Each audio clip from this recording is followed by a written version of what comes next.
Salut les coureurs et bienvenue sur le Run Success Podcast. Si vous êtes des passionnés de course à pied et que vous souhaitez apprendre sur l'entraînement, la préparation physique, la nutrition, la préparation mentale, eh bien vous êtes au bon endroit. Dans chaque épisode, je reçois des sportifs de haut niveau, des sportifs amateurs accomplis ou encore des experts de l'entraînement. Aujourd'hui, au programme, l'épisode numéro 17 où je reçois les deux frères Nicolas et Thomas qui ont récemment créé un centre d'entraînement en altitude situé à Montlouis, près de Font-Romeu. Ils ont également une chaîne YouTube intitulée la NTV. Ce sont vraiment deux athlètes au grand cœur, passionnés, avec de nombreuses connaissances. Aujourd'hui, vous allez apprendre sur l'entraînement en altitude. Vous allez également pouvoir connaître le centre d'entraînement un peu plus en détail, où vous allez retrouver l'expérience de Nicolas et Thomas sur l'entraînement en altitude.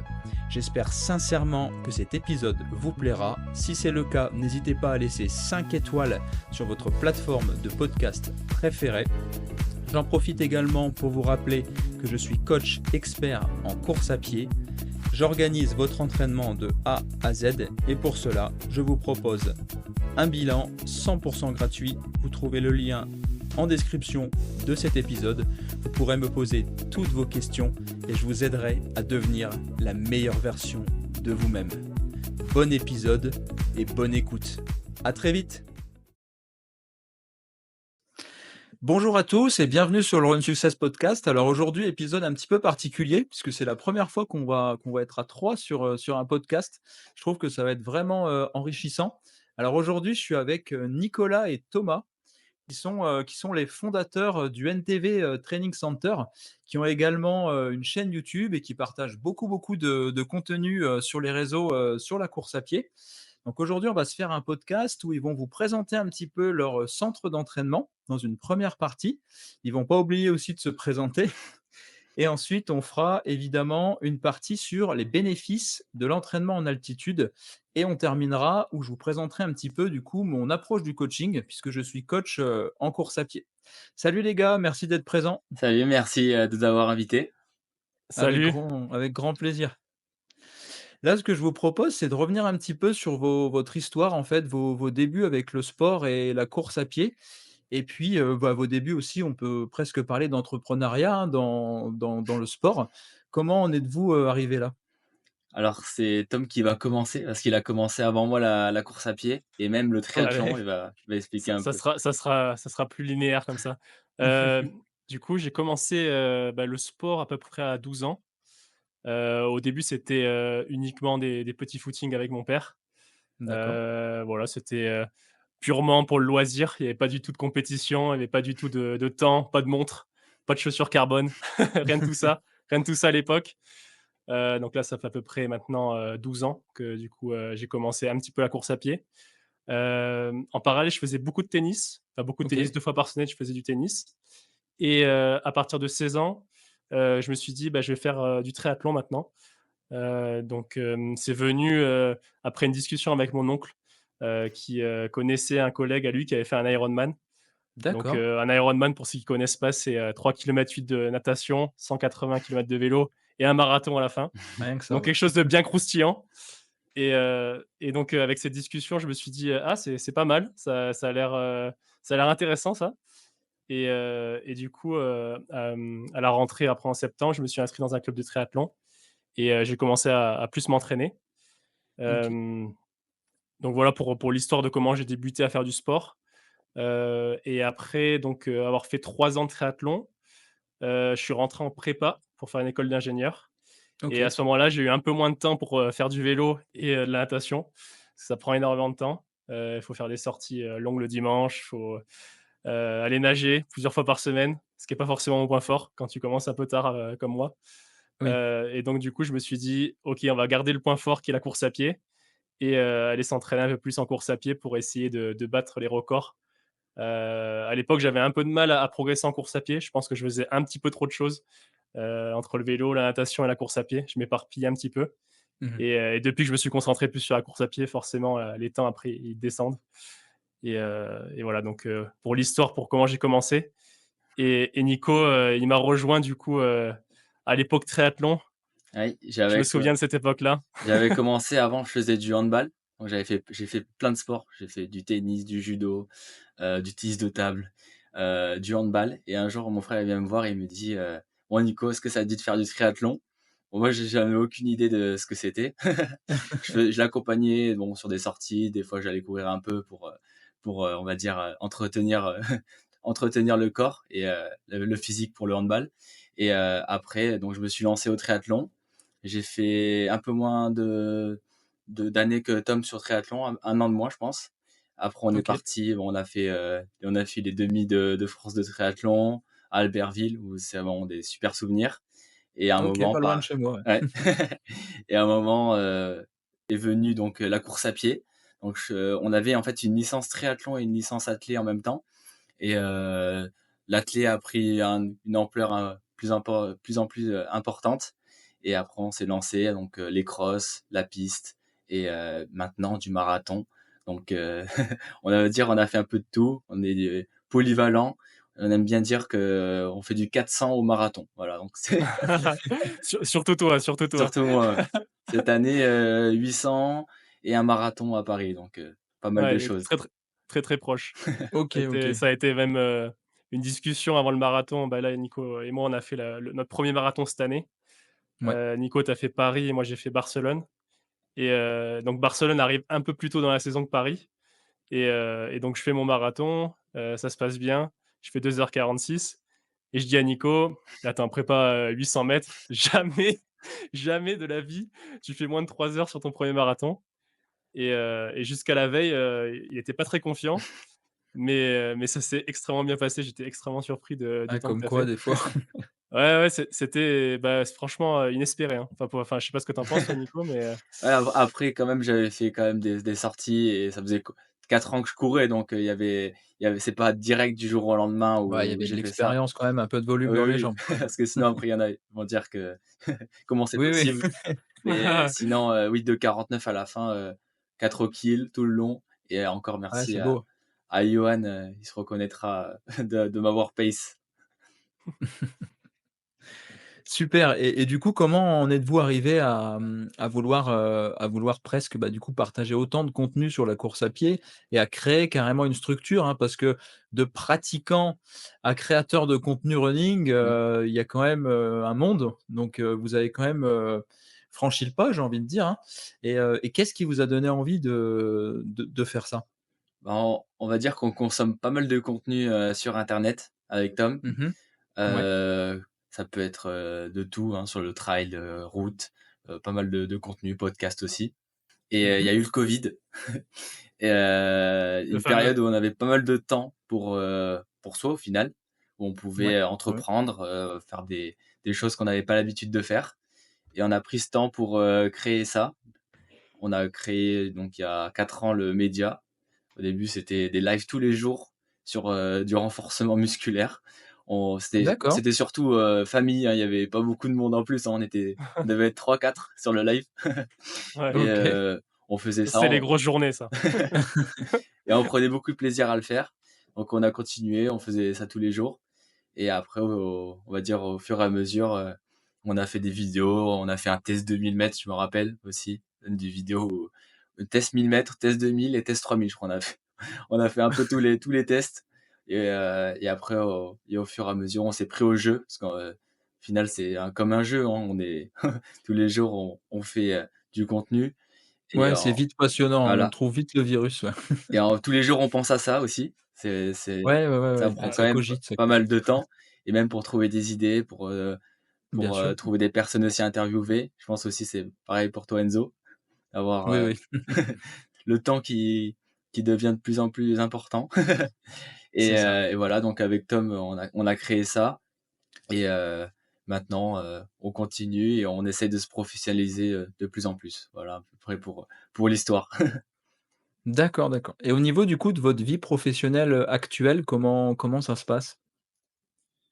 Hem, tu veux que Vas-y je vais Tom. commencer?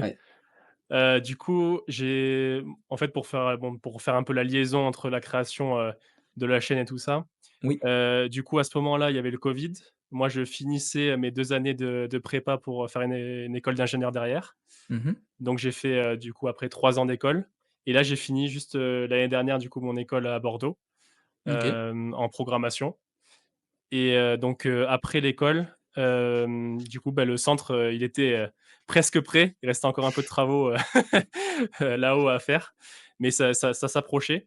Donc là, aujourd'hui, du coup, je gère le centre avec Nico Ouais. et à côté, du coup, je suis en télétravail, avec une entreprise autrichienne et du coup, je programme pour eux. Donc en fait, c'est à peu près la moitié du temps, pour le centre et la moitié du temps pour, la programmation. Mmh. Après on est 2 donc ça permet de remplir l'autre moitié du temps pour le centre. Comme ça fait, un temps plein pour 2 avec Nico qui a ses études. Donc au OK. final, on arrive à s'organiser comme ça.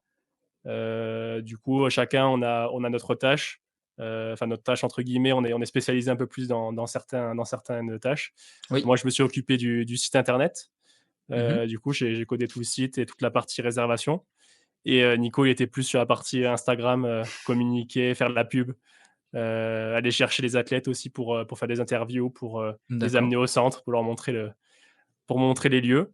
Donc voilà, c'était un peu, c'est réparti. Il y a bien sûr nos parents qui sont énormément impliqués dans le projet. Mmh. Sans eux, ça aurait été impossible de lancer à nos âges, le centre. Notre père, il est artisan dans le bâtiment, donc c'est lui qui a refait toute la bâtisse. Hem, D'accord. il y avait énormément de travail, c'était quelque chose qui est quasiment en ruine, en fait, quand on est arrivé. Donc il fallait tout refaire. Ça a pris, 2 ans et demi, 3 ans Waouh! et donc à la fin de l'école, donc en fait, c'était au tout début de l'école qu'on commençait à en parler et puis à la fin de l'école, ça a bien matché et puis on a pu se lancer, dans le projet. Waouh, super, ouais, super. En plus, quand ça peut se faire en famille comme ça, je trouve ça vraiment vraiment top et vous êtes 2 passionnés, donc ça se voit et c'est cool en tout cas. On est mordu par ça, on va dire. Ouais. Et Ah, du coup, c'est comment vous avez procédé, pour justement, bah, communiquer, amener les athlètes, au sein du centre? Comment ça s'est fait toute cette phase un petit peu de développement? Et puis qu'est-ce qui vous a donné envie aussi de créer ce centre? Il y a eu un élément déclencheur pour choisir ce lieu, vouloir recevoir des athlètes? À nous, alors ça faisait donc ça fait 4 ans qu'on a le média. Donc Ouais, on va dire qu'on s'est servi aussi de, bah, la la communauté, visibilité, bien sûr. forcément la communauté qu'on avait en course à pied pour promouvoir le centre. Donc on va dire qu'on n'a pas changé trop notre contenu. C'était, Mmh. donc toujours le contenu de course à pied et ce qui a changé, c'est on faisait plus du contenu donc à Font-Romeu où on suivait des athlètes, on était aussi, pas mal avec le petit duo aussi, donc c'est des créateurs de contenu où on a pas mal sympathisé et donc on s'est suivis, on s'est aidé à faire des vidéos, puis après, sur Instagram, forcément, il faut être présent. Donc souvent, Oui. c'est un post, tous les 2 jours, où on essaye de donc voilà, de toucher l'actualité et donc en on va dire en ça ruisselle et puis ça après il y a des personnes qui sont intéressées pour venir au centre et puis après ça fait des rencontres et nous, quand on est là-haut, on va dire que c'est surtout, l'aspect humain qui prime. Ouais, créer du lien entre les personnes. J'ai vu, vous faites beaucoup, d'inside avec les athlètes Mmh. pendant les entraînements. C'est intéressant de voir l'envers du décor aussi. Oui, je pense que d'avoir, ce côté humain bah, Ouais, surtout ouais, après le ouais. covid, on va revenir un peu là, mais on a commencé là, où il y avait personne, on était face, Il y avait à ce des besoin aussi de contact humain à la fin du covid qui était quand même très présent, oui, hein, les gens étaient demandeurs, je pense aussi et c'est peut-être un bon plan d'ailleurs, en sortie de covid, je pense que tout ça, ça a dû exploser aussi, hein, l'envie de faire du sport, l'envie de mmh. se retrouver, voilà. Ah, surtout de retrouver les copains, que ce soit au club, ou même Bah, oui, dans le oui. parc à côté de chez nous. Donc après c'est venu, donc au fur et à mesure et pour revenir un peu au développement, donc ça faisait comme Thomas l'a dit 3 ans qu'on avait, donc les travaux à faire. On a pas mal aussi aidé, surtout mon frère qui a passé plus de temps que moi, à faire les travaux. Et donc après donc la communication, on a commencé en fait à lancer le site internet au début. Ouais, C'est Tom donc qui l'a fait. On l'a sorti donc le site je pense en début d'année, c'était en ouais, janvier c'est à 2024. janvier. Donc ça s'est fait un peu ah oui, ah oui, rapidement quand même. d'accord. Mais le site était bien réfléchi avant. On a pensé un peu à comment on voulait procéder pour les options, pour comment faire Bien sûr. pour l'utiliser aussi. Et après, donc le site a été lancé, on a fait la com sur, les réseaux et puis, on va dire de fil en aiguille, le monde est venu. On a fait une semaine avec, des créateurs de contenu, et des copains surtout, Ouais, au centre, donc en pour avril. lancer un peu le centre, ouais. Il y avait, Martin, Eliette, le petit duo, Thibaut, donc on avait un bon petit groupe et on a bien profité, Margot aussi et c'était vraiment sympa et ça a bien permis de teaser et à la fois de profiter donc quand on prend du plaisir, souvent on a plus de facilité à faire développer et à vendre un Bien sûr. produit. Super, bah, merci beaucoup, c'est très clair. Là, ce que je vous propose justement, bah, c'est de présenter un petit peu plus en détail ce fameux centre. Quels sont un petit peu les équipements présents sur place, le nombre de couchages et puis, bah, comment se passe tout simplement la vie au centre? Si tu veux Nico, je vais présenter un peu les infrastructures. Juste pour revenir sur ce que disait Nico aussi, un point Oui, important, c'est que nous, on est de Perpignan, donc c'est à 1 heure à peu d'accord. près de Font-Romeu et c'est vrai que c'est un lieu, on est venu à Font-Romeu depuis qu'on est tout petit, 3 ans, 4 ans, pour faire du ski de base et après plus pour s'entraîner du coup et du coup, c'est vraiment un lieu qu'on connaît et en fait, on a eu l'occasion de pas mal venir ici. On a vu en fait le potentiel qu'il y avait, pour les stages en altitude, pour, le sport en altitude et hem et jusqu'à très récemment, en fait, c'était vachement réservé, aux sportifs de haut niveau de venir sur Font-Romeu et là, Oui, les oui, dernières oui. années, on voit que de plus en plus, d'amateurs ou de semi-pros, viennent s'entraîner ici et du coup, c'était vraiment quelque chose, qu'on voulait développer et en fait, Continuer, c'était un ouais. peu le but du centre, à la base, de créer un endroit où les gens, en fait, passionnés de sport, peu importe s'ils soient, pros ou amateurs, puissent se Oui, oui. réunir et puissent, s'entraîner en altitude dans les mêmes conditions qu'un pro le ferait, quoi. Ouais, très intéressant, ouais. Rendre la chose un petit peu moins élitiste et puis, C'est ça. pouvoir vraiment le donner l'accès au plus grand nombre de personnes. Et c'est vrai que bon, bah, au niveau logistique, c'est quand même plus simple de se rendre à Font-Romeu que d'aller au Kenya ou aux États-Unis, Ouais. c'est quand même un petit peu plus simple quand on habite sur le territoire et c'est aussi plus accessible, également financièrement pour beaucoup de personnes. Donc je pense que vous avez aussi trouvé une cible assez intéressante et puis il faut pas oublier que la course à pied, c'est l'un des sports les plus pratiqués au monde, donc forcément des clients, vous allez pas en manquer, je pense.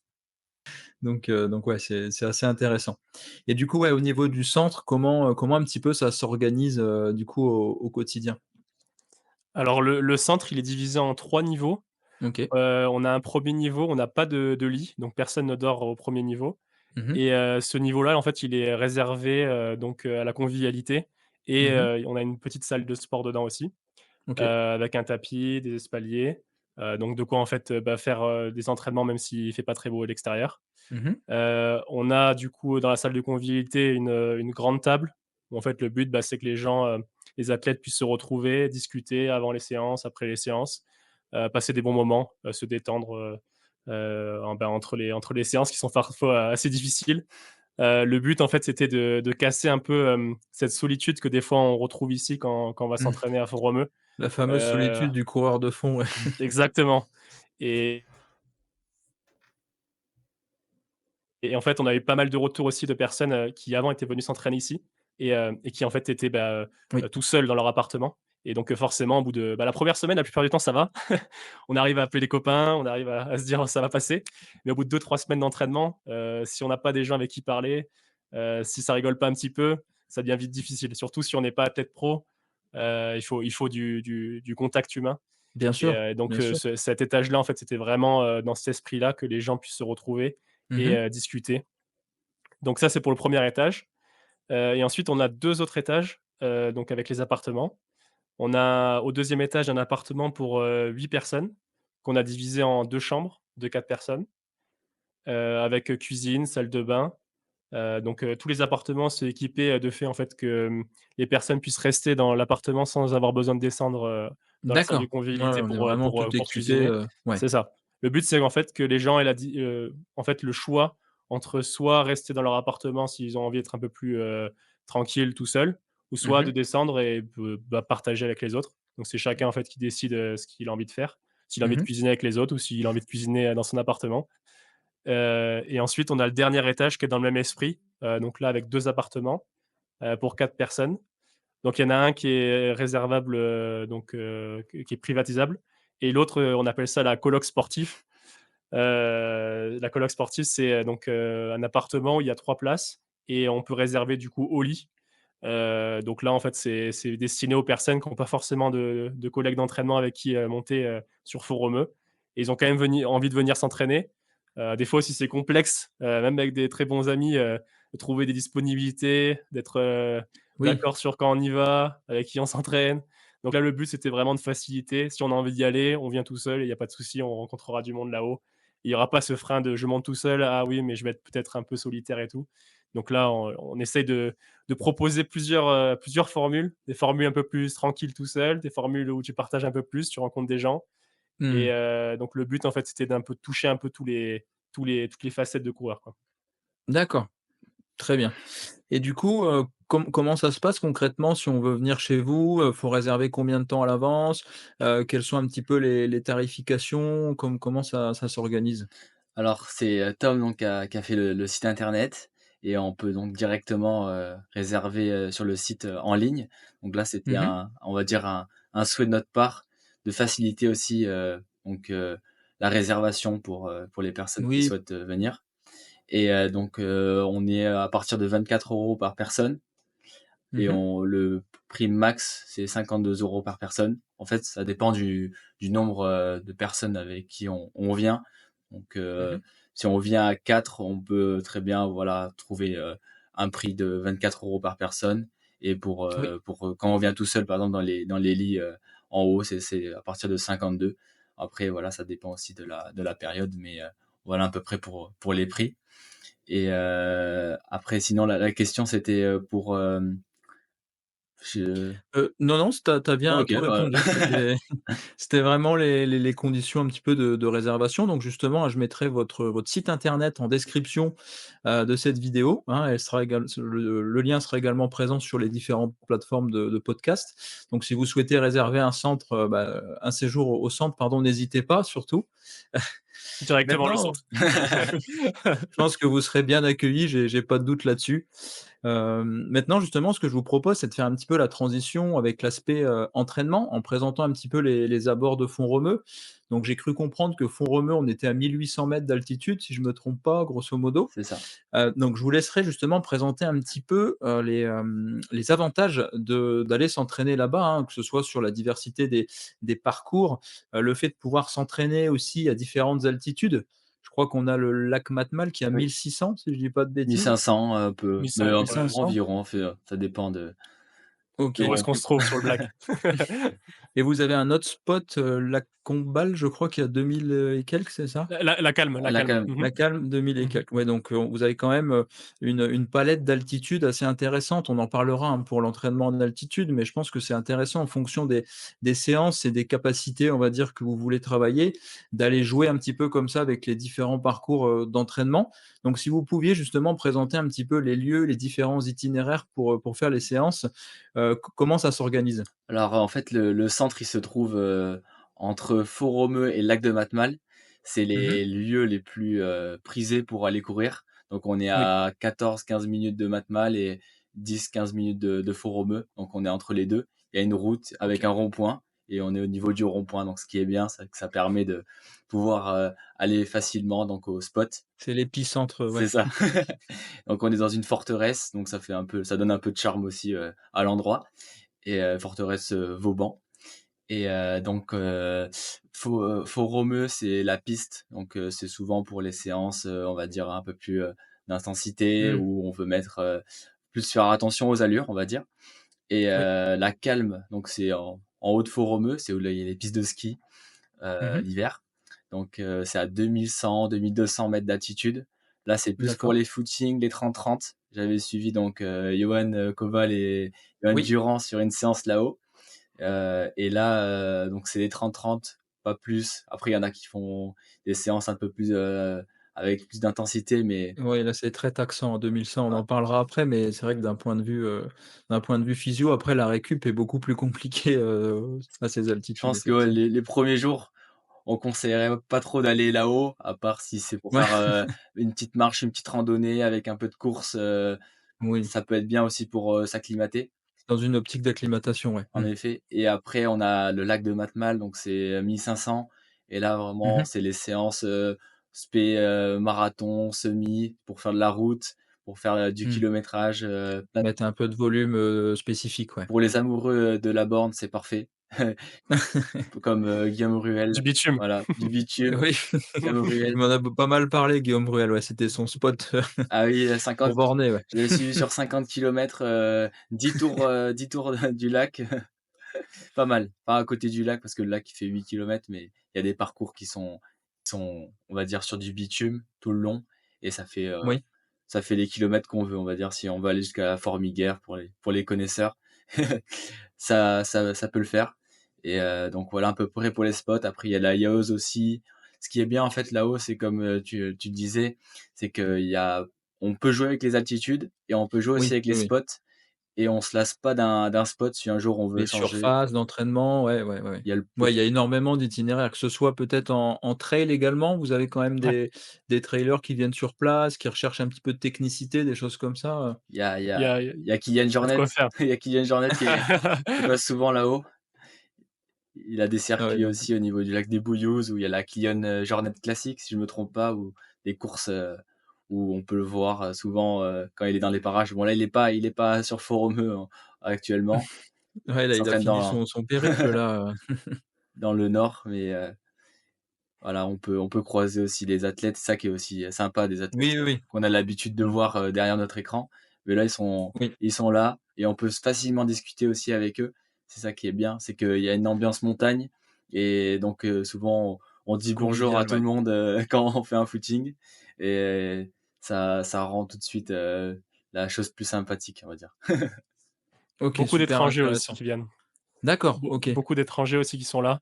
Encore ce Ouais. matin là, je suis parti faire un footing en partant directement du centre, Mmh mh. et j'entendais derrière, des personnes parler en anglais, et ouais, c'est vachement international. Il y a beaucoup de personnes qui viennent un peu de partout, Mmh. d'Europe surtout, hein. Un peu plus, du monde entier quand il y avait les JO parce que forcément c'était à Paris, donc c'était proche de l'échéance. Mais oui, beaucoup de personnes qui viennent aussi d'Espagne. On est proche de l'Espagne. Le centre, c'est à peu près à 25 minutes de l'Espagne. Donc D'accord. c'est aussi, une petite sortie qu'on aime bien faire à la Puigcerdà, la première ville espagnole en partant du centre. On y va assez souvent. En plus, c'est un peu plus bas en altitude, c'est à 1 200. Ça peut être OK. aussi, hein, une solution, pour les premiers jours, quand on arrive, de faire des séances là-bas. Nous, on l'a Oui. encore jamais fait, mais je sais qu'il y a pas mal d'athlètes qui partent justement, dans ce côté-là pour faire les premières séances quand ils arrivent. Ça permet de peut-être, un peu moins se fatiguer, et de s'acclimater un peu plus doucement. Oui. Comme on disait tout à l'heure, d'aller à la calme dès le premier jour, faire une séance, c'est peut-être pas la meilleure idée, mais commencer par Puigcerdà, par, Matmal, c'est pas mal, et depuis le centre, on a un spot aussi qui est pas mal, à 2 kilomètres, donc on part directement du centre, on monte un petit peu et on arrive au plat de Barès, donc c'est à 1 700 mètres, et c'est un comme le nom l'indique, c'est un plat, donc on peut courir, assez facilement, c'est des chemins de terre, et ça permet de faire des footings, très facilement sans avoir besoin de prendre la voiture, et en pouvant partir directement du centre.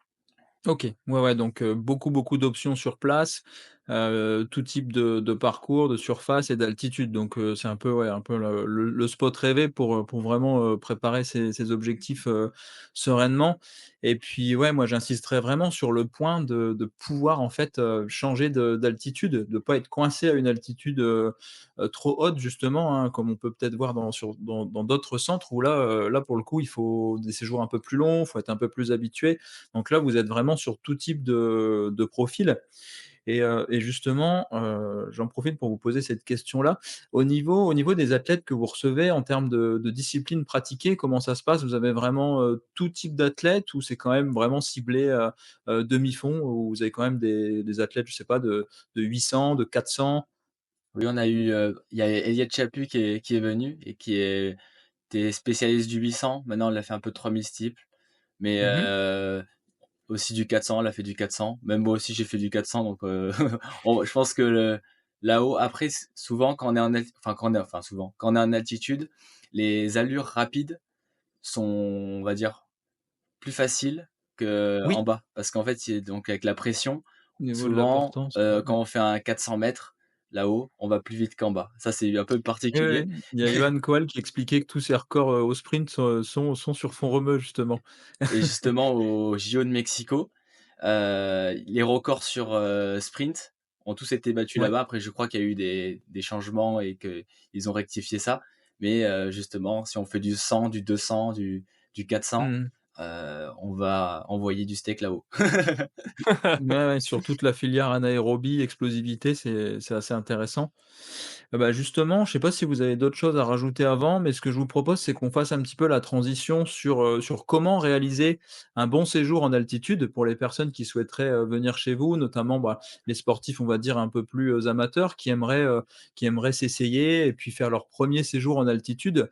Je trouvais vraiment intéressant d'orienter le podcast là-dessus parce qu'en tant que coach, c'est vrai que je vois beaucoup d'erreurs, sur les séjours en altitude. Donc là, ce que je vous propose tout d'abord, c'est de m'introduire un petit peu, bah, selon vous, quelle serait la marche à suivre par rapport aux athlètes, hein, de haut niveau que vous recevez? Et puis ensuite, moi, je ferai un petit point de mon côté sur les bénéfices un petit peu, de l'altitude. Vas-y, Tu veux donne. que je commence, Nico? Hem, Moi, je dirais déjà que ça dépend déjà du temps qu'on a. Oui. Plus on a de temps, plus c'est simple, on va dire pour, s'acclimater, pour prendre le temps de faire les choses bien. Moins on a de temps, plus on a tendance à faire des erreurs, je veux dire. Déjà, c'est le premier point. Hem, je dirais que la meilleure, la période qu'on peut rester en altitude, c'est entre 10 jours et 2 semaines quand on n'a pas beaucoup de temps. Mmh. En dessous, ça commence à être un peu complexe parce qu'il y a des jours d'acclimatation au début et on est un peu frustré, en fait, de pas pouvoir faire des séances. Il y a pas mal de personnes, en fait, qui viennent, qui font, juste un week-end ou 4-5 jours et en fait, ils voudraient pouvoir faire les séances mais au final, ils ont pas eu le temps de s'acclimater donc on n'a pas forcément le temps de vraiment pousser la machine et de profiter vraiment de l'altitude. Donc à partir de 10 jours, on commence vraiment à pouvoir, enfin, à partir d'une semaine, on peut commencer à faire des belles séances et donc les 3-4 derniers jours de stage, si on reste 10 jours, on fait des belles séances là-haut, donc c'est pas mal. Après ça dépend aussi de l'échéance et du type de distance qu'on va faire après en redescendant. Hem, on a pu lire et on a pu voir qu'il y avait 2 types de fenêtres en redescendant d'un stage en altitude. Il y a la première fenêtre quand on redescend qui est directement après la redescente, donc les 3-4 premiers jours, après être redescendu Mmh. et ensuite, il y a une deuxième fenêtre qui est, entre 10 et 2 semaines après, 10 Ouais. jours et 2 semaines après la redescente. Oui. La plupart du temps, c'est celle-là qu'on va aller viser parce Mmh. qu'en fait, si on veut prendre la première fenêtre, on risque de se fatiguer déjà avec le voyage Plus parce que la plupart risqué, du ouais, ouais. temps, voilà, la plupart du temps, quand on redescend de Font-Romeu, ben, on va à une compétition qui est pas forcément très proche de Font-Romeu. À part si on va à Barcelone, ça va, mais ou Toulouse. Mais si on va faire une compétition, je sais pas, à Berlin ou peu importe, un peu plus loin, ça risque en fait, le voyage risque de fausser un petit Et peu, générer de la fatigue, ouais. Mmh. exactement, risque de fausser un peu les bénéfices de l'altitude. Donc le mieux effectivement, c'est de prendre une compétition qui est 2-3 semaines après le stage en altitude pour qu'on soit toujours dans cette fenêtre, numéro 2 après la redescente et qu'on ait pu bien, bénéficier de notre séjour en altitude. Très bien. Du coup, la durée moyenne, d'un séjour chez vous, globalement, chez des athlètes, on va dire un peu plus expérimentés, c'est 15 jours, 3 semaines? Comment ça se Entre passe? 2 semaines et plus. Après, il y en a, ils restent, un peu plus, le plus longtemps, c'est un mois et demi. Donc, Ouais. après ça dépend aussi de ce qu'on va mettre comme, comment dire? Comme, comme temps aussi dans la pratique. Oui, Voilà. oui, bien sûr. Mmh. Très bien. Bah, justement, maintenant, je vais faire un petit point, pour nos auditeurs sur vraiment les bénéfices, de l'entraînement en altitude. Donc le premier bénéfice, en fait, c'est qu'on a une augmentation de la masse d'hémoglobine. Donc en fait, on a une augmentation du nombre de globules.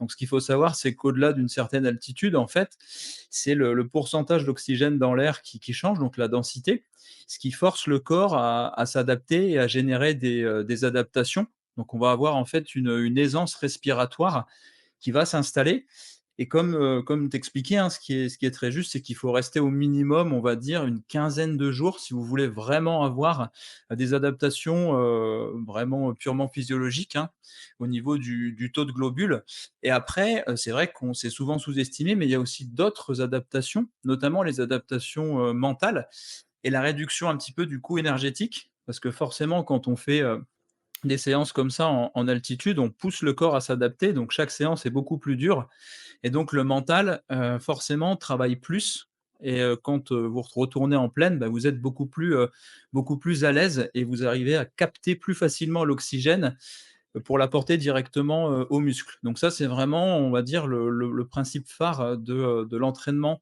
en altitude et après, en effet, au niveau des risques, bah, très souvent, on se retrouve avec des personnes qui cherchent tout de suite à faire de la qualité, souvent trop en altitude en arrivant et là, bah, ça peut vraiment avoir des conséquences assez dramatiques, hein. On peut carrément se cramer dès le début du séjour avec un surentraînement qui s'installe, des problèmes de sommeil et des problèmes d'irritabilité et donc du coup, c'est assez compliqué, ensuite de pouvoir vraiment profiter du séjour.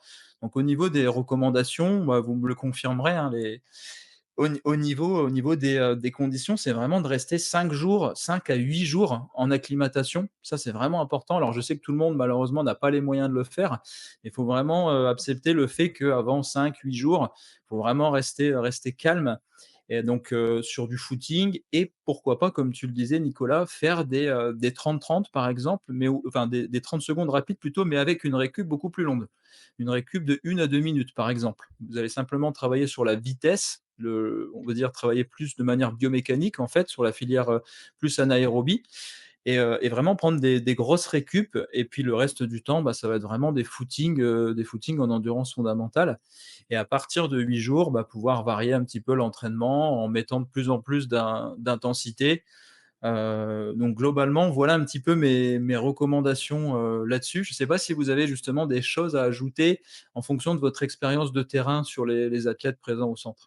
Oui, souvent on fait des 30-30 pour s'acclimater ou même des 31, ça dépend aussi, de l'envie, Oui, de l'envie du jour et après forcément, oui, le footing 30-30 et ce qui est bien, c'est que comme on est en groupe et souvent quand on est en stage, il y a une chose qui est sympa, c'est qu'on peut faire la sieste, en fait et au final, quand on est dans une journée, on va dire pro, où on a le oui, travail, la vie, à côté, hein, forcément. Quand bien on est sûr. amateur, il y a tout le à côté de la course à pied, qui rentre en jeu et d'être là-haut, on va dire, de vivre l'expérience course à pied, ben, ça permet à la fois de progresser, et à la fois de faire des rencontres et aussi de prendre du temps aussi, dans sa pratique et pour soi, donc on va dire c'est un combo Ouais. gagnant, quand on veut progresser et on veut découvrir aussi, ben, ce que vivent les pros, on va dire en dans leur vie, on va dire,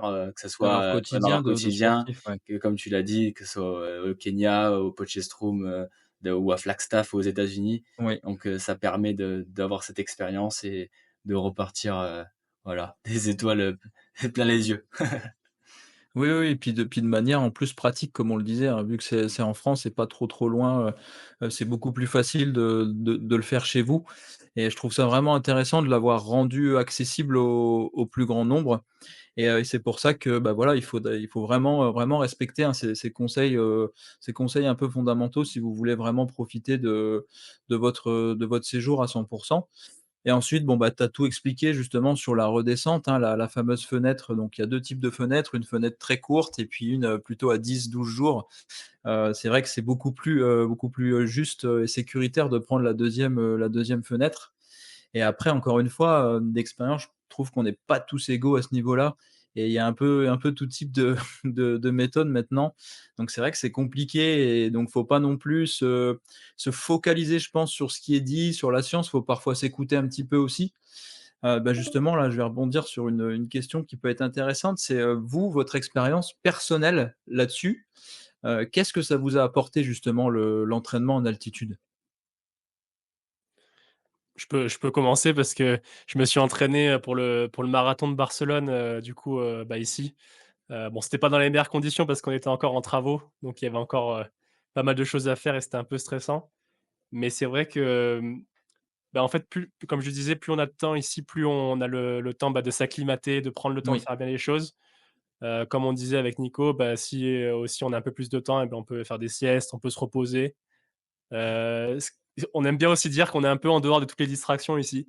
Je sais pas si c'est le cas pour d'autres personnes qui nous écoutent, mais avec Nico, on aime bien les fast-food Et c'est vrai qu'ici, bah, tu pas trop l'occasion, quoi. Tu arrives, à Font-Romeu, il y a pas de McDo, il y a pas de tout ça.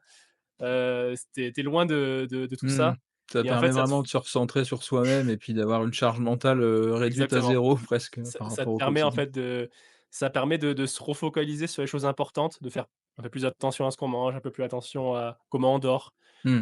et puis aussi de voir pas mal de monde qui s'entraîne autour. Bah, ça motive et puis, quand tu as des pros qui sont aussi là à battre mal, bah, tu as envie de forcément de ressembler un peu à un pro. Du coup, bah, tu fais un peu plus attention, à comment tu t'entraînes, tu leur poses des questions aussi des fois, Bien c'est sûr, ouais. ça c'est sympa de pouvoir échanger, de savoir, bah, comment moi ils se préparent. Bien sûr à leur Bah, oui, niveau, faut pas reproduire les séances qu'ils font, faut adapter les allures, adapté faut en adapter son les profil, ouais. distances. Mais du coup, pour revenir sur la question, effectivement, de s'entraîner ici, de fait de tout ce à côté, en fait, en plus de l'altitude, ça permet de vraiment se focaliser sur sa préparation et quand on redescend, on sent, en fait, bah, qu'on est prêt tout simplement, qu'on a fait les choses bien. On est plus serein aussi parce que, bah, on a un peu plus tous pensé. Bah, on a eu plus de temps aussi, ici parce que, comme je disais, il y a moins de distractions. Même quand on va courir, il y a moins de bruit autour donc on est plus aussi dans nos pensées. Mmh. On est plus, focalisé comment on court, On comment respire. je vais, comment je respire. Mmh. Donc tout ça, en fait, ça joue sur comment on se sent après quand on redescend et je pense qu'à Barcelone, ça a vraiment joué sur ma préparation et comment j'ai pu performer là-bas. Le seul truc que je dirais, c'est qu'il faut pas forcément, avoir trop peur quand on est en altitude des allures, sur lesquelles on court. Mmh Moi, mh. je sais que, par exemple, pour Barcelone, j'avais fait des séances 2 semaines avant, enfin 3 semaines plutôt avant et j'étais pas trop dans les allures que je devais faire, pour la course et j'étais, je sais pas, 5-10 secondes au-dessus au kilomètre et au final, bah, j'ai réussi à faire les allures, à Barcelone derrière. Donc en fait, les parcours sont un peu plus difficiles ici, il y a l'altitude qui joue. Donc faut accepter des fois d'être un peu Oui, plus oui, lent bien que ce sûr. qu'on aurait pu faire en plaine, mais ça veut pas Mmh. dire qu'on n'est pas en forme, ça veut pas dire qu'on va pas perfer Non, derrière. c'est vrai Ça que veut c'est un juste point dire que que j'ai pas abordé, mais souvent au Kenya, on parle des fois de plus de 15 secondes au kilomètre globalement par rapport à vos allures de plaine. Donc tu fais bien de le rappeler. ouais, N'ayez pas peur, c'est tout à fait normal d'avoir entre 10 et 15 secondes parfois sur certains types de parcours. Tu fais bien de le rappeler parce que je c'est pense que ça peut faire peur et aussi, faire rater le séjour en Mais forçant justement. c'est je ça. pense que Puis c'est si on fait les mêmes allures, en haut, en altitude et qu'en plaine, c'est juste qu'on a progressé. Je pense qu'il y a Ouais, soit on a passé un gap pendant le un stage, cap, ouais. un Mmh. cap, ou soit, c'est qu'on va trop vite sur la séance. Oui, oui, ouais, oui. Non, mais c'est vrai que tu fais bien de le rappeler aussi, ouais, parce que souvent on se rend pas forcément compte, puis on peut peut-être être déçu de sa séance ou ouais. Et c'est très frustrant en fait, c'est surtout ça. La frustration des fois en fin de séance, Mmh. de se dire: «Ah mince, j'ai pas réussi à tenir, bah, l'allure que je souhaitais». Mais des fois, en fait, c'est juste pas possible. Des fois, tu as du vent, des fois ça monte, des fois c'est juste trop difficile avec les conditions du jour et surtout en montagne, alors moins l'été, mais un peu plus, dans la saison automne, hiver, les Mmh mh. conditions des fois elles sont vraiment rudes. Donc quand on y va, bon déjà tu as le mental qui bosse, il va falloir Et oui. s'accrocher, s'il neige un petit peu, s'il fait, 5 degrés, bon, c'est pas la même chose que quand tu as 20 en bas.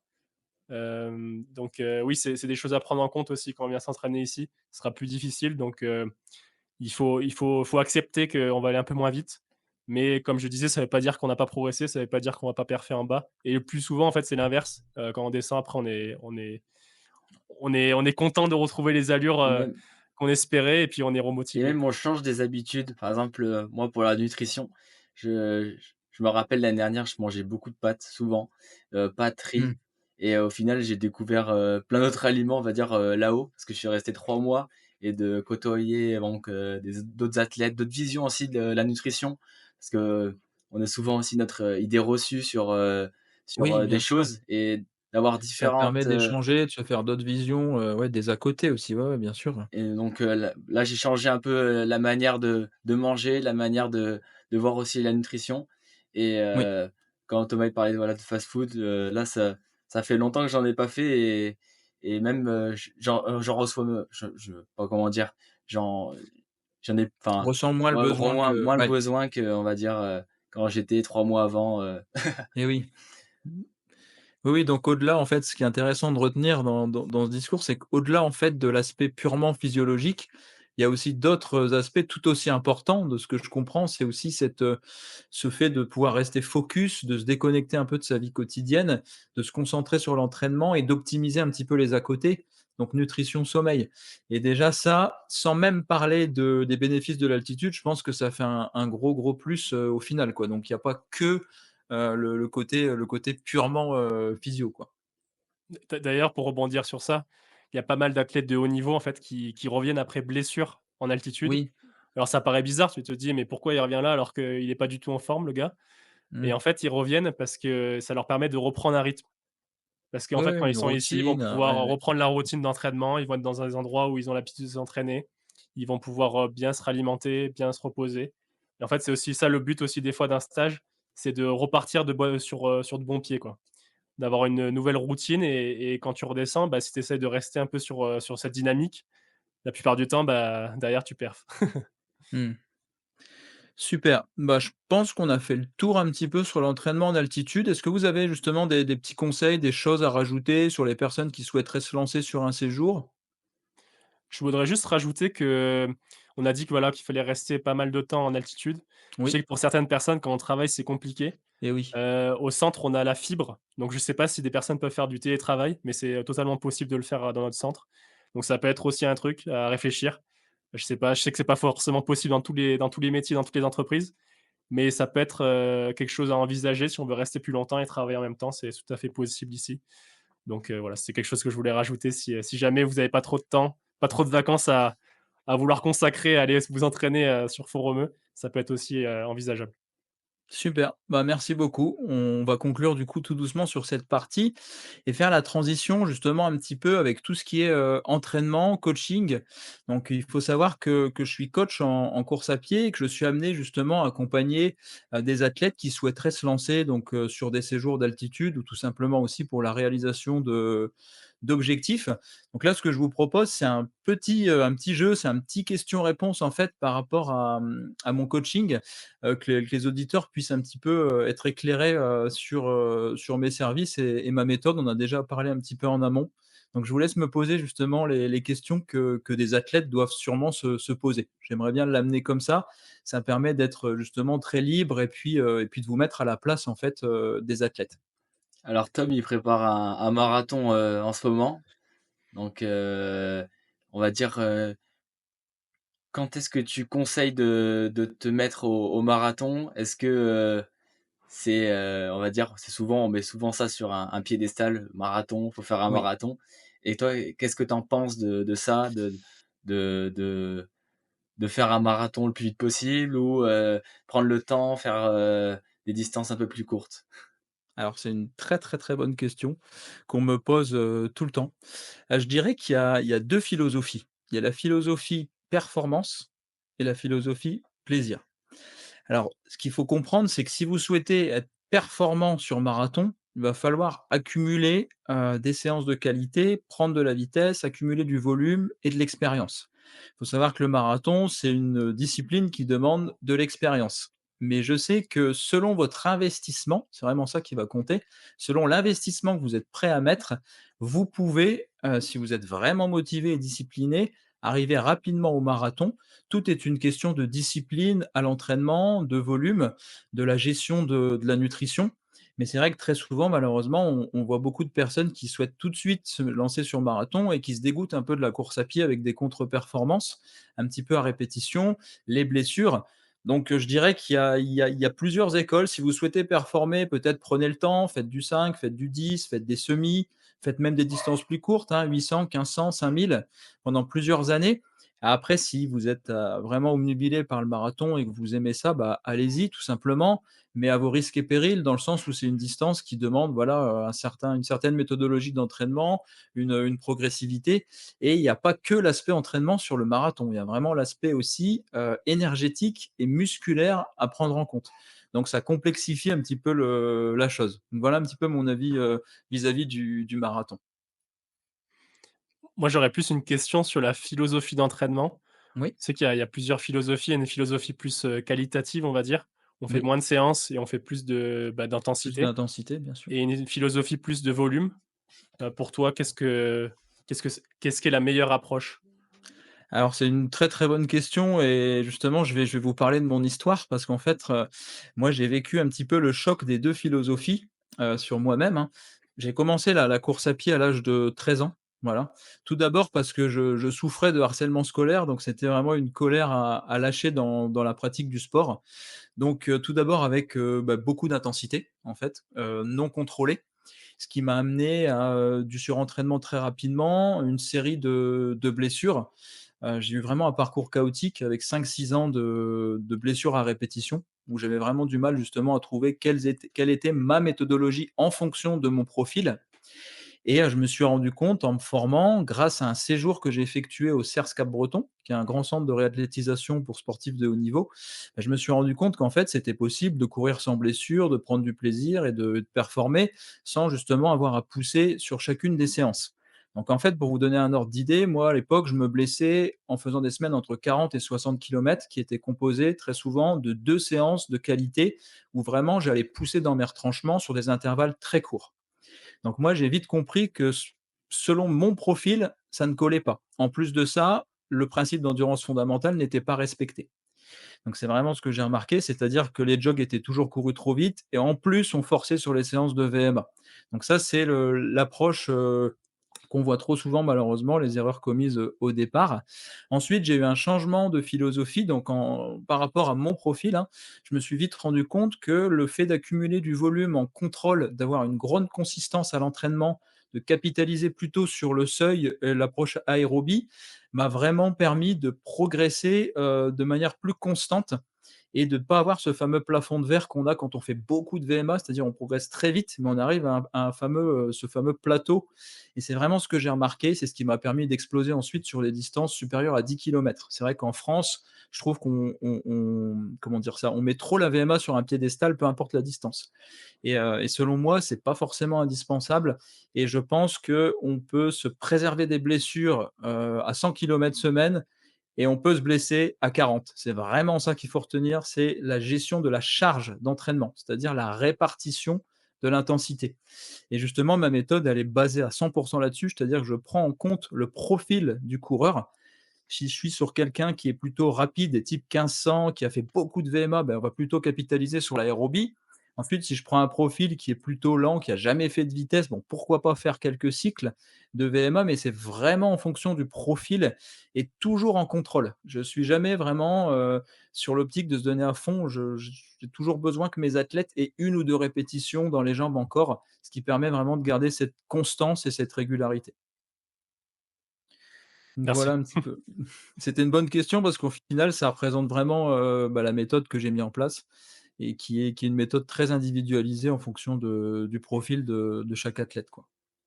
Donc, bonjour à tous, on se retrouve cette fois-ci pour, poursuivre, notre échange parce qu'en fait, on a eu un petit problème technique en termes d'enregistrement, son.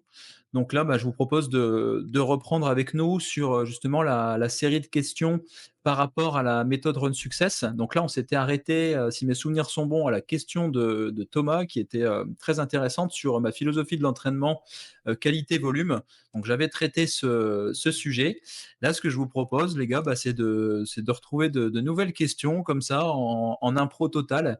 Et moi, je serai là pour justement y répondre et ce sera beaucoup plus fluide aussi.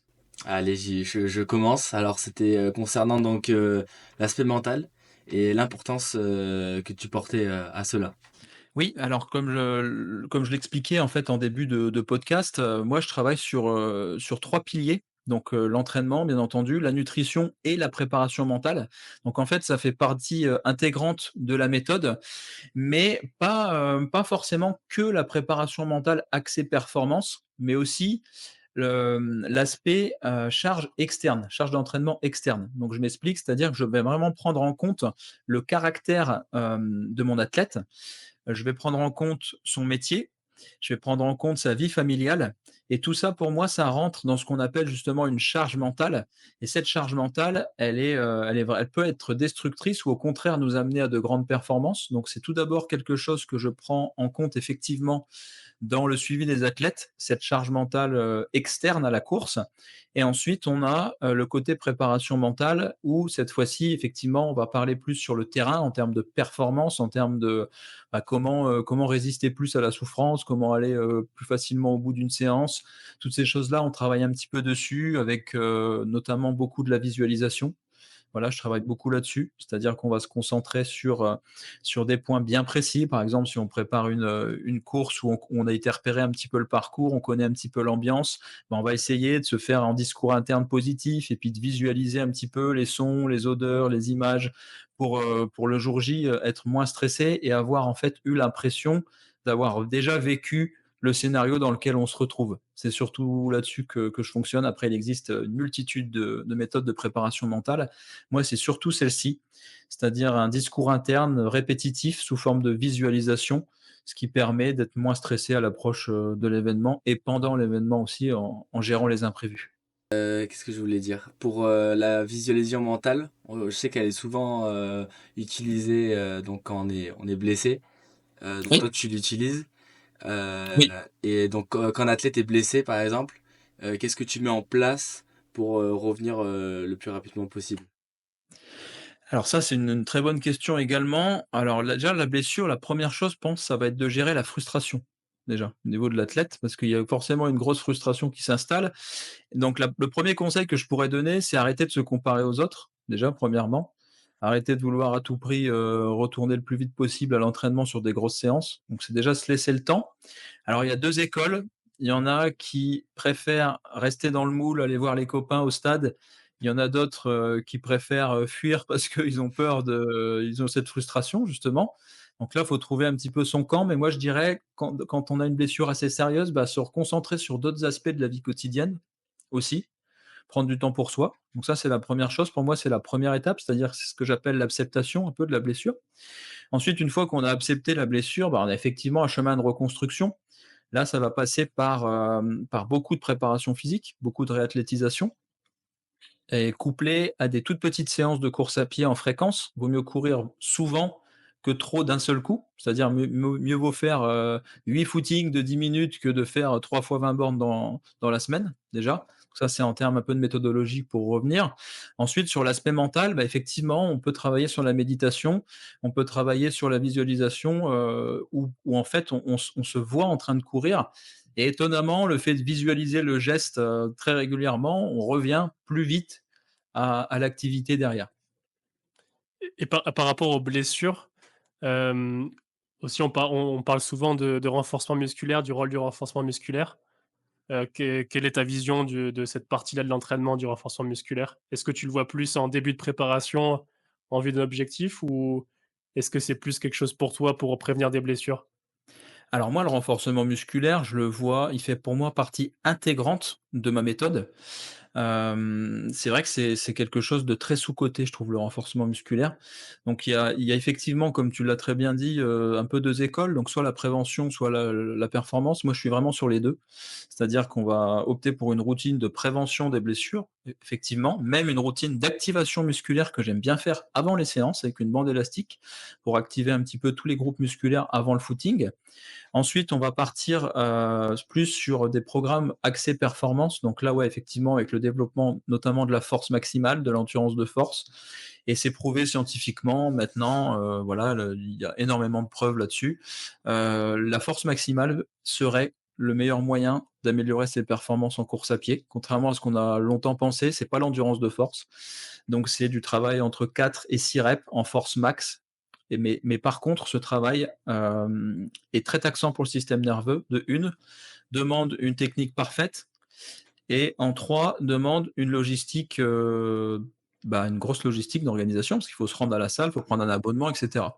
Donc, moi, j'aurais plus tendance à dire, si vous êtes vraiment performant, si vous voulez faire les choses bien, apprenez à travailler en force, apprenez vraiment la musculation, en force, hein, donc squat, deadlift, hip thrust, voilà, surtout ces 3 exercices-là.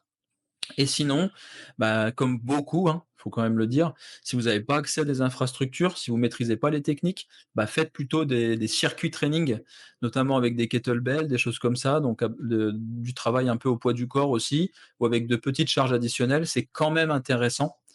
Donc pour répondre à ta question, en fait, pour conclure, je fais les 2 et je m'adapte au profil. Celui qui est capable de vraiment avoir un gros programme de force en salle, on le fait.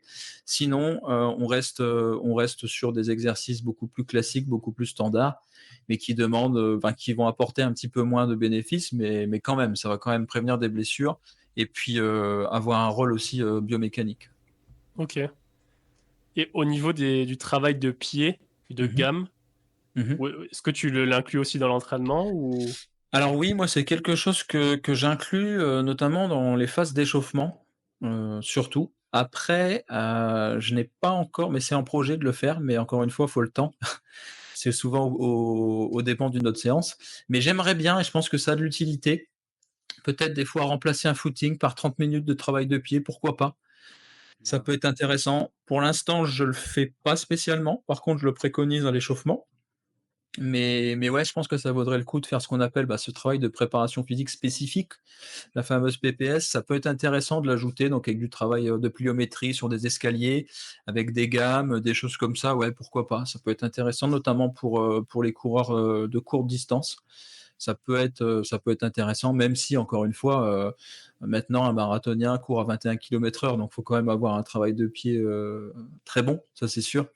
Donc je dirais que si on veut être performant, sur la route en général, ouais, il faut un bon retour d'énergie au niveau musculaire, quoi. Oui, puis ça permet aussi de changer un peu de la routine où forcément quand on est marathonien, on a l'habitude ou pas de faire des 140 km, 100 km semaine. Enfin, il y en a qui, enfin, on va dire, Il y a encore les certains, athlètes ouais. semi-pro, on va dire plus. Mais ça permet ouais, de sortir un peu cette routine, travailler le pied, revenir un peu aux fondamentaux, puis gagner aussi en qualité de foulée Ouais, ouais, ouais, ouais. qui est important et pour performer, quoi. C'est clair que c'est important. Et j'aurais une autre question aussi par rapport à ça. Ça serait par rapport aux chaussures carbone. Ouais. Est-ce que tu as des préconisations? Par exemple, est-ce que tu demandes à tes athlètes de courir, les séances, faciles sans chaussures carbone ou même les séances, difficiles? Est-ce que tu préconises de pas courir en carbone sur l'entraînement et uniquement en carbone sur les compétitions ou qu'est-ce que c'est ta vision par rapport à ça? Alors c'est une très, très bonne question. Alors en fait, la chaussure carbone, faut savoir qu'elle a pas les mêmes propriétés qu'une chaussure classique, que ce soit biomécaniquement et dans sa manière de fonctionner de par ses composants. Donc il faut, l'utiliser avec parcimonie certes, mais si on l'utilise pas à l'entraînement, on saura pas l'utiliser en compétition. Ça, c'est mon avis. Donc, la chaussure carbone, très intéressant dans la préparation, spécifique, la dernière phase de préparation avant l'objectif, les dernières 6 semaines, par exemple. Là, ça peut être intéressant de les mettre sur des intervalles courus à l'allure spécifique. Par Mmh. contre, pour la préparation générale, où on est loin de la compétition, on va justement travailler ses qualités de pied. Et là, je conseille de partir sur des chaussures plutôt traditionnelles, à tendance un peu minimaliste, pardon, pour bien, bien travailler le pied et avoir un pied fort. Parce qu'en fait, la chaussure carbone, on saura l'actionner si on a un pied très fort. Donc le but, c'est d'avoir les deux. C'est d'avoir une lame carbone sous le pied avec un pied très fort. Et là, ça fait des étincelles. Par contre, si on a un pied qui est très faible, qui travaille jamais, qui est toujours entouré d'amortis considérables, on met une chaussure carbone, je suis pas certain qu'on en tire pleinement parti. D'ailleurs, il y a plein d'études qui montrent que la chaussure carbone serait normalement efficiente à plus de 15 km/h. Alors après, on y croit ou on n'y croit pas, mais pour ma part, je pense qu'elle est vraiment réservée aux athlètes élites qui veulent courir vite. Sinon, je vois pas l'intérêt spécialement. On a quand même une économie musculaire qui s'instaure, donc c'est vrai on voit quand même, c'est pour ça que je dis un peu 2 écoles, parce qu'on voit quand même des athlètes de très haut niveau l'utiliser très, très, très souvent. Mais là, c'est pour faire des volumes de 250-300 kilomètres par semaine. Ça permet de vraiment économiser musculairement. Donc moi, je dirais que pour, on va dire le commun des mortels, utilisez-la avec parcimonie, dans une préparation spécifique pour vraiment apprendre à courir avec et puis en tirer pleinement parti le jour J. Après, si on fait 250 km, je pense que le pied, il travaille Voilà, un peu comme exactement. l'autre. Il se met en action. Exactement, tout est au prorata du volume qu'on fait. C'est pour ça qu'on peut voir effectivement des grands champions qui courent quand même beaucoup, beaucoup, beaucoup, beaucoup de volume en carbone. Après, c'est ce qu'ils nous font voir aussi sur les réseaux, hein. Ils nous font voir les séances spécifiques, mais on voit peut-être pas les footings. Donc Dans la Forumeux, on voit les athlètes faire leur footing ou même des footings plus actifs. Ils les partagent mmh. souvent. Et Ouais, ouais. leur, ouais, enfin, leur explication, c'est forcément, ça permet d'enchaîner les séances, de récupérer plus Et oui, facilement. Et bien sûr. après d'arriver sur les séances où on va travailler les allures frais comme un gardon, quoi. Moins de casse musculaire, bien sûr. Après, il y a le côté aussi, financier et surconsommation, parce que c'est des chaussures, on n'en a pas parlé, mais bon après, l'impact sur l'environnement, faut quand même en parler. Si on court tout le temps en carbone, on va leur foutre, allez entre 600 et 800 bornes, elles sont foutues, quoi. Une paire traditionnelle, on peut les pousser à plus de 1000 kilomètres, sans aucun problème, j'ai envie de dire. Mais sur une carbone, ouais 800 déjà, c'est énorme. La plupart des athlètes, ils arrêtent à 400-500 kilomètres. La paire, elle est jetée, quoi. Donc c'est surtout ça qu'il faut aussi voir, c'est qu'elle ça s'use très, très vite. Personnellement, par rapport à ça, j'utilise les carbones, un peu plus usés sur l'entraînement, donc des fois, je pense que j'ai certaines carbones qui ont plus de 800 bornes que je continue à utiliser sur l'entraînement. Oui, voilà, on Mais peut après en compétition, effectivement, j'en garde une de côté que je mets que sur la compétition ou une fois ou 2 avant la compétition pour m'habituer à la chaussure. Mais après, c'est vrai qu'il y a 2 philosophies. Il y a la paire carbone qu'on utilise pour l'entraînement et la paire carbone qu'on utilise pour la compétition. Et je pense que pour la paire carbone compétition, effectivement, ce nombre de kilomètres à même 200-250, on le dépasse pas forcément. Mais pour l'entraînement, j'ai déjà vu déjà des vidéos où les gens couraient justement avec des paires carbone vachement anciennes, ouais. où en fait, ils se fichaient un petit peu du Du du renvoi. renvoi et de la Oui, mousse, oui, de la oui, il y qualité de avait la mousse. Running Addict qui avait fait une vidéo Voilà, exactement, intéressante je là-dessus. pensais je pensais à cette vidéo-là. Oui, oui, oui, c'était Heu, intéressant, oui, il expliquait que ces fameuses Vaporfly qui étaient, voilà, complètement détruites, ils c'est ça. continuent à courir avec, ouais. Ouais, J'ai ouais. j'ai vu pas mal d'athlètes faire ça et je pense effectivement qu'à l'entraînement, on cherche pas forcément la performance, et la perf quand on va s'entraîner et je Non, pense c'est qu'il plus faut pas l'économie, qu'elles peuvent apporter aussi voilà, c'est et ça. puis et Ça puis bon, dépend de la séance avec qui on l'a fait. Ça dépend aussi avec qui on fait la séance. Mais non, mais en tout cas, c'est vrai que je trouve ça un peu dommage de jeter une paire de carbone parce qu'on la met plus en compétition. Je pense qu'on peut encore un peu l'utiliser en eh beh, oui, entraînement. C'est ça oui, que je oui, voulais c'est pour rajouter, ça que c'est vrai par rapport à ça. que faut faire attention à ça, ouais. Ouais, Oui, ouais. tant qu'il n'y a pas un petit trou sur les doigts de pied, c'est que on est bon, on peut l'utiliser. Non, Mais oui, même s'il y a un trou, on peut toujours le reboucher aussi.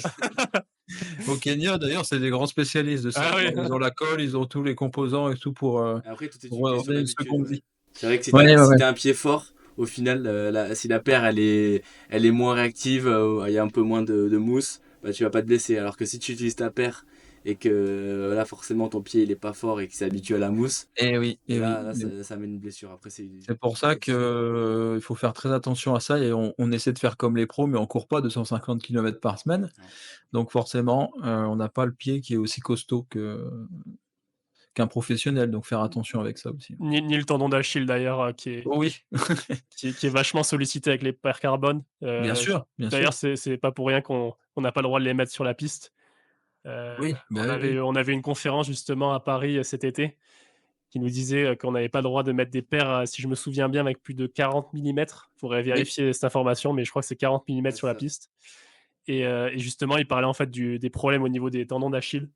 Au-dessus en fait de cette, épaisseur, on se retrouve avec, le pied qui est vachement, mis sur le côté, donc la cheville qui travaille incurvé énormément. Voilà, complètement, ouais. incurvé exactement et donc le tendon d'Achille, forcément qui prend un coup et à titre, d'exemple, j'ai fait cette erreur-là l'année dernière. J'ai fait énormément de pistes avec une paire de carbone et mon tendon d'Achille a vraiment souffert. Ouais.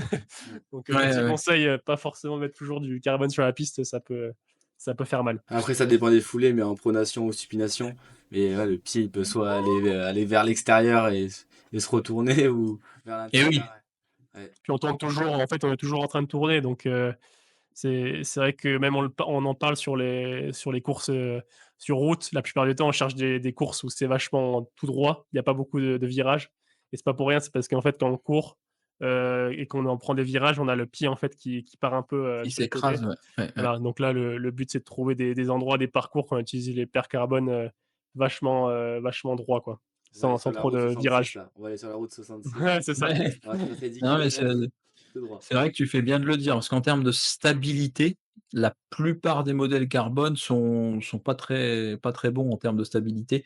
Donc ils sont pas faits pour courir avec des virages dans tous les sens et des soubassements de routes, enfin des routes qui sont incurvées en fait. Il faut vraiment effectivement, ouais, trouver des portions plates.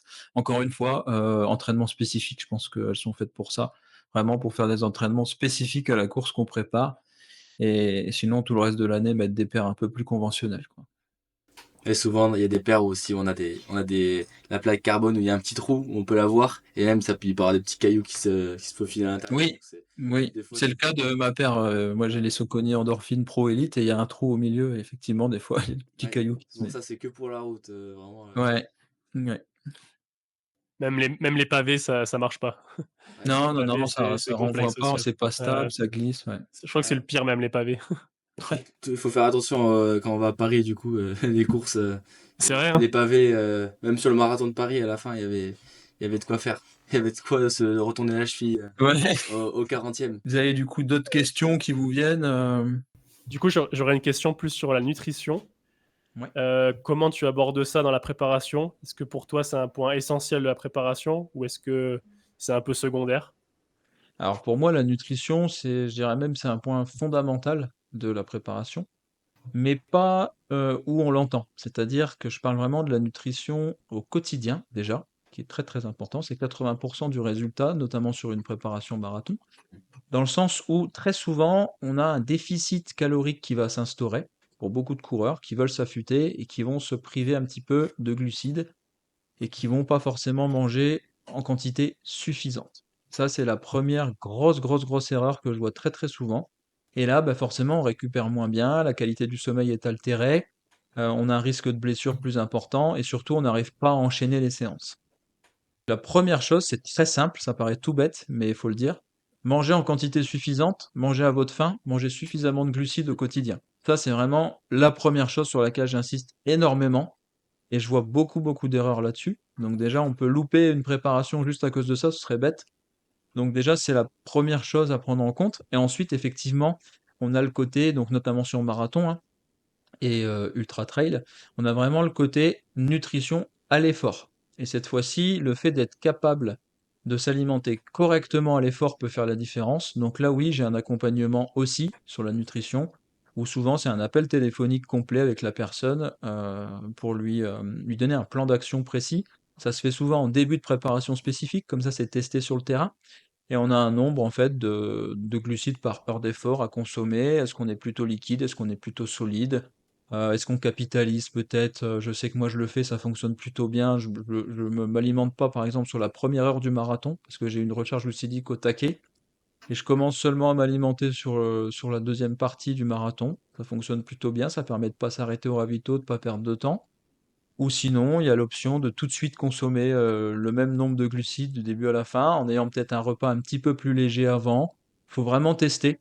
Faut vraiment tester. Mais c'est vrai que quelque chose qui est important de savoir, c'est que le corps, en fait, globalement, il est capable de stocker environ 1500 kilocalories dans les muscles et dans le foie, sous forme de glycogène. Ça, il faut le savoir, ce qui permet à peu près de courir 1h30. Donc normalement, sur un semi-marathon notamment, vous n'avez pas besoin de vous alimenter si la recharge glucidique a été bonne. Et le gros souci, c'est que si, là c'est le pire à faire, c'est d'avoir vraiment une recharge glucidique mauvaise et un déficit calorique qui s'est installé au fur et à mesure de la prépa, et de s'amuser à prendre des sucres rapides pendant la course. Donc, c'est-à-dire que vous avez vos réserves glycogènes qui sont à ras des pâquerettes, et vous prenez des gels à indice glycémique très très haut. Donc là, vous avez le coup de fouet de 30 minutes, un gros down derrière, le coup de fouet, un gros down derrière. Donc C'est ça, il moi faut ça. faire très attention, c'est ce qu'on appelle l'hypoglycémie réactionnelle. Et ça, il faut faire gaffe à ça. Donc je dirais que la base, c'est de bien, bien, bien, bien s'alimenter avant et de ne pas se prendre la tête en sachant que le corps il est capable de tenir 1h30 à haute intensité à peu près, hein, sans consommer plus que ça. Et ensuite, sur la fin de course, éventuellement, sur la toute fin, on peut consommer des sucres de plus en plus rapides, mais de manière assez rapprochée pour pas avoir ce choc glycémique. C'est En pour vrai, ça que j'ai tenu, en fait, je prenais des gels toutes les 30 minutes. ce que j'allais Voilà, dire, c'est une option aussi de prendre tout le temps, voilà, toutes les 30 minutes pour éviter en fait, ce gros down qu'on peut avoir. Par contre, si on prend un gel, on attend 1 heure, non, ça va pas. Faut Mmh. vraiment enchaîner, quoi. Donc c'est un choix. Pour ça que le prendre un petit peu plus tard dans la course, pourquoi pas? Ça peut permettre de mettre l'estomac au repos et puis de commencer ensuite à s'alimenter progressivement quand le corps en a besoin. Faut pas attendre d'en avoir besoin non plus. Faut le faire juste avant, mais c'est une option. Après, c'est vrai que ça dépend aussi des coureurs. Je sais qu'il y en a qui ont plus facile, qui digèrent plus facilement que Bien d'autres sûr, bien et par sûr. exemple, moi, je sais que contrairement à Tom, je peux prendre, je peux manger n'importe quoi avant la séance et ça Ça te passera, convient, ouais. Ouais, alors ouais. que Tom, ouais, c'est c'est pas tout le pareil. même. Donc C'est je pareil, pense c'est pareil. que pour moi, ça a marché peut-être de prendre des gels toutes les 30 minutes, mais peut-être que Tom, toi, tu avais fait toutes les 45, non?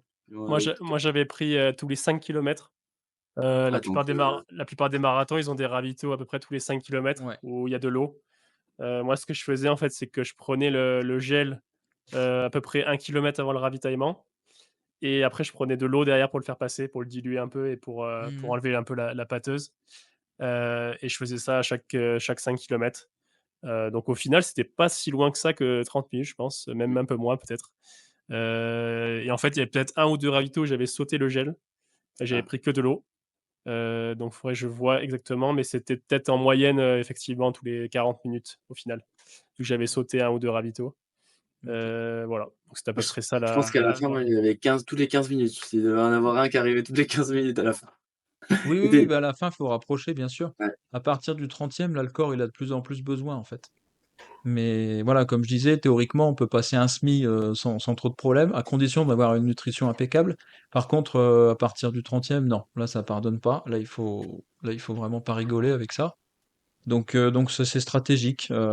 Soit on est très régulier, soit on décide d'avoir une période où on s'alimente pas trop pour laisser l'estomac au repos, qu'il soit capable ensuite d'assimiler une bonne dose de glucides sur la fin de course. et au niveau de la caféine, on a entendu pas mal parler, surtout avec Ouais, les gels, je citerai pas le nom caféine. de la marque, mais on a on sait tous de quoi je parle et donc ils font pas mal de pubs sur la partie, Ouais. caféine, du gel. Qu'est-ce que tu en penses et est-ce que tu penses que c'est une bonne idée d'en prendre?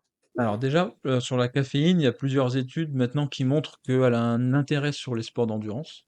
Voilà, ça c'est une première chose. Donc avant une séance spécifique où on va se donner, ça peut être intéressant de consommer de la caféine, notamment avant une course, sous forme de gélule, ça peut être pertinent.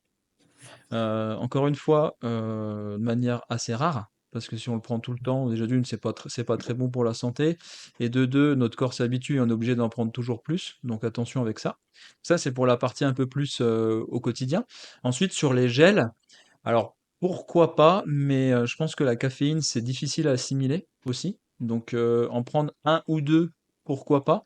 Moi, j'ai tendance à dire, vaut mieux en prendre un peut-être au début de la course avant de partir pour se booster un petit peu, puis un à la toute fin au moins, Mmh. si on a un gros problème gastrique, bon, on sait qu'on va finir. Mais faire gaffe à ça, ouais, parce que ça peut retourner les estomacs quand même. Mais bon, si c'est testé à l'entraînement, pourquoi pas. Par contre, prendre que des gels caféinés, non. Parce que là, non, on a le cœur qui monte à 100 à l'heure et c'est pas du tout l'objectif. Donc attention, la caféine, c'est bien, mais il y a un certain dosage à respecter. Et, et pas mettre entre les mains de tout le monde non plus, parce que bah, c'est à un moment donné où c'est délétère aussi sur le cœur, quoi. On avait eu une conférence, je me rappelle, à Barcelone, sur la caféine justement. Et il nous disait justement, ouais, de dire enfin, il conseillait ce que tu viens de nous dire Enzo, de prendre le gel caféiné une demi heure avant le début de la course pour avoir Ouais, le pic ouais, en fait de caféine, au moment du départ de la course oui. et ensuite, d'en prendre un, alors pas tout à la fin parce que du coup on a le pic de caféine quand on est sur le ravito. 30 minutes Ce globalement, ce ouais, ce qui ouais, ce qui serait c'est dommage. Mais voilà, de prendre une trentaine de minutes avant la fin de la course. Alors si c'est un ouais, marathon, ça passe, mais si c'est un semi, nous on avait pris sur semi au tout début de du coup 30 minutes avant la course.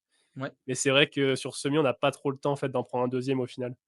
non. Je trouve personnellement. Et puis comme tu disais, on peut faire, 1 heure et demie d'efforts assez intenses si on s'est bien Oui, alimenté oui, oui, avant. oui. Donc en fait sur semi, nous on n'avait jamais pris de ravito en fait sur semi Non, avec non, non, Nico. ça a pas d'intérêt sur semi. Ça a pas d'intérêt. Donc voilà. À condition de bien avoir mangé avant, hein.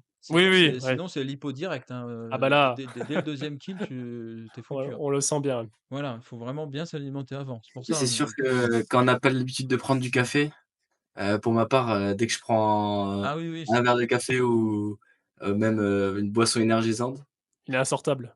ah là, ça part. ah oui, oui, oui, oui. Non, mais c'est pour ça. Puis après, au niveau de la digestion, attention, le café, c'est beaucoup de remontées acides, ça peut faire mal à l'estomac. Moi, je sais que je le supporte pas, donc je prends des gélules. Voilà, je le fais sous forme de gélules et on sent effectivement les effets. Ça peut être intéressant. Après, c'est pas indispensable non plus.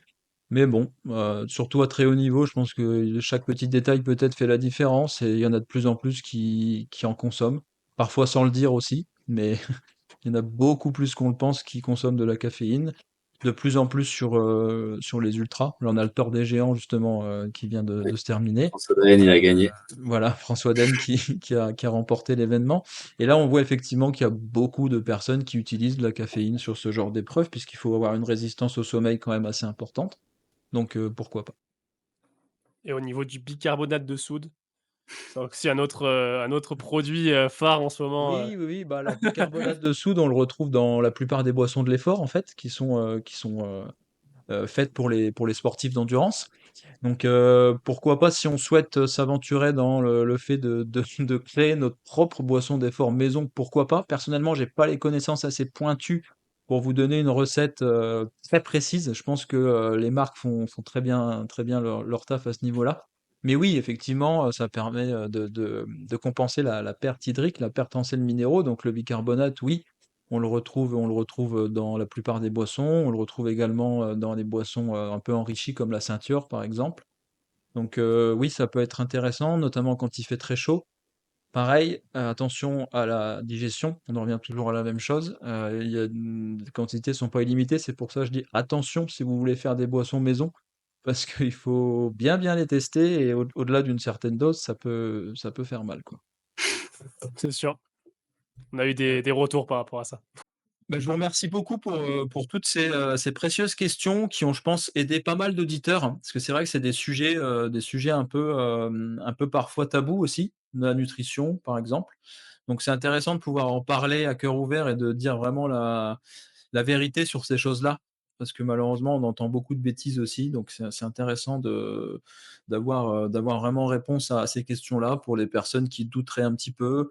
Donc n'hésitez pas en tout cas à réserver votre appel bilan si vous voulez continuer à échanger entre passionnés. Voilà, tout d'abord, hein, le but, c'est vraiment de comprendre votre histoire, votre profil et de vous conseiller, puisque j'insiste beaucoup là-dessus pendant tout ce podcast, mais l'entraînement, c'est très, très individualisé.